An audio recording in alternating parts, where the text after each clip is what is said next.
Bom dia, pessoal. Meu nome é Michael, eu sou professor de História. Nesse vídeo aqui a gente vai falar um pouco sobre os principais tipos de sistema político que o Brasil já teve. Desde colônia, passando por Império, Reino Unido, República, ditadura militar, todos esses períodos que o Brasil já teve, a gente vai falar um pouquinho aqui.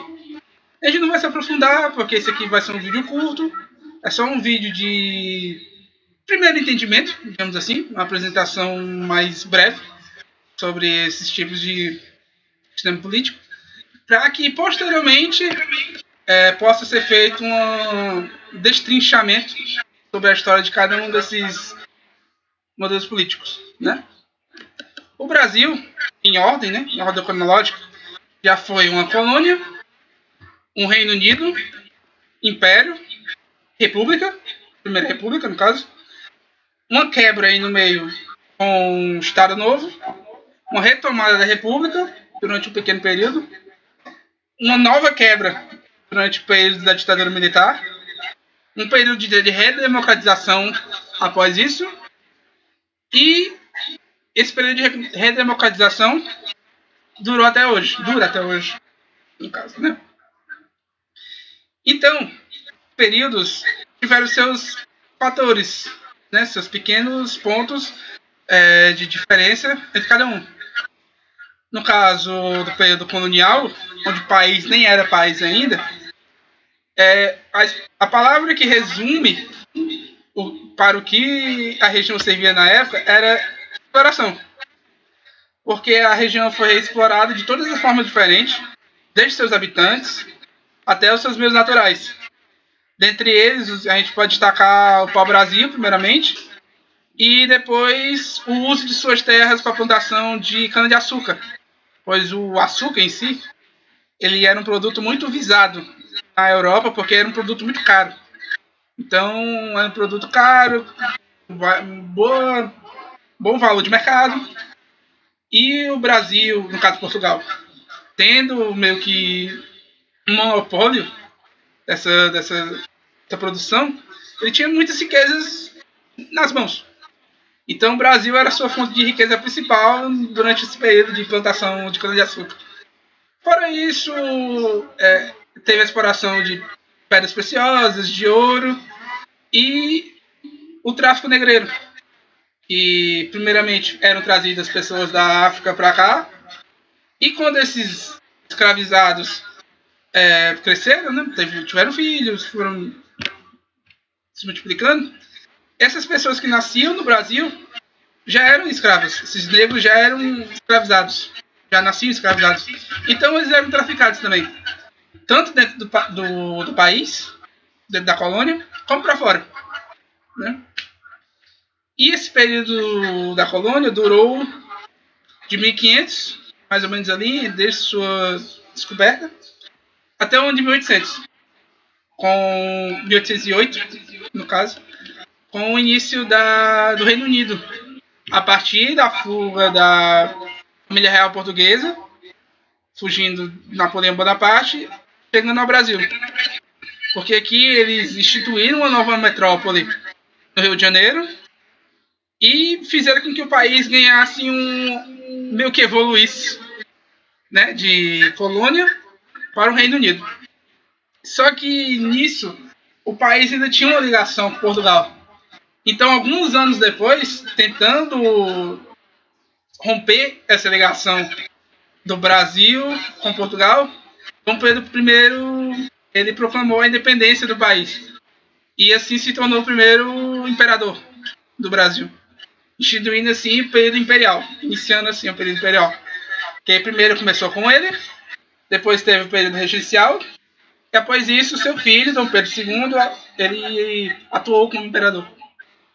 Durante esse período, um dos principais pontos ainda era a escravidão, que terminou durante o Império, mas os negros nunca tiveram maior participação assim na política, por exemplo, ou então em outros pontos, porque mesmo com a escravidão abolida, eles não tiveram tantas formas de atuar normalmente, né, passaram a ser muito marginalizados.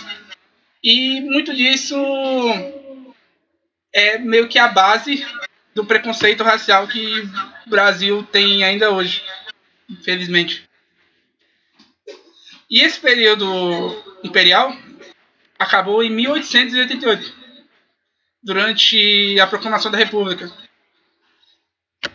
E a pessoa meio que liderou essa proclamação foi o Marechal Deodoro da Fonseca. Ele e o exército brasileiro da época destituiu Dom Pedro II e a família real do trono e proclamou uma república no país, iniciando assim um período democrático, entre aspas, da república, que vem durando até os dias de hoje, com algumas quebras, como eu já falei antes. A primeira quebra foi em 1930, com o governo do presidente Vargas. E esse período durou de 1930 a 1945, onde ele atuou como um ditador, um líder supremo do país, que é um período também bastante controverso, porque né, é um período ditatorial, mas nesse período surgiu muitas das leis trabalhistas que visam dar direitos para os trabalhadores que foram crescendo até o dia de hoje. Né? Leis que existem até hoje. E estão mudando, né? Com o passar do tempo, foram mudando.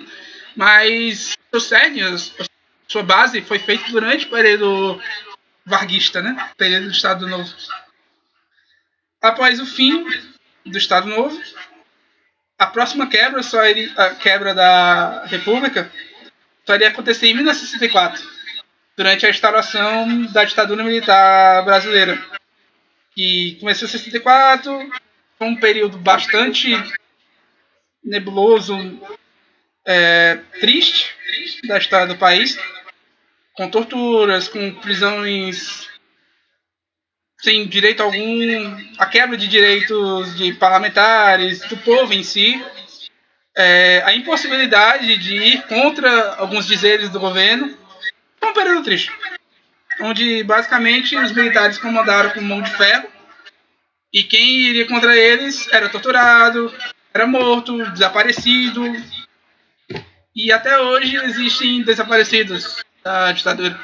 Mesmo com a lei que tentou rever e achar pelo menos os corpos de alguns desses desaparecidos, muitos deles ainda estão desaparecidos. E esse período da ditadura acabou em 1985, com o período da redemocratização, com a institucionalização de uma nova Constituição, que é a Constituição que nós temos hoje. E esse período dessa nova república é o que nós temos até hoje. Esse período que iniciou em 85 e que tecnicamente veio até 2020. Mesmo que alguns estudiosos achem que só foi até 2016, pois em 2016 houve o impeachment da presidente Dilma, e muitos estudiosos acham que esse período de redemocratização foi só até esse ano. Nós estamos vivendo um novo período que ainda não tem necessariamente o nome.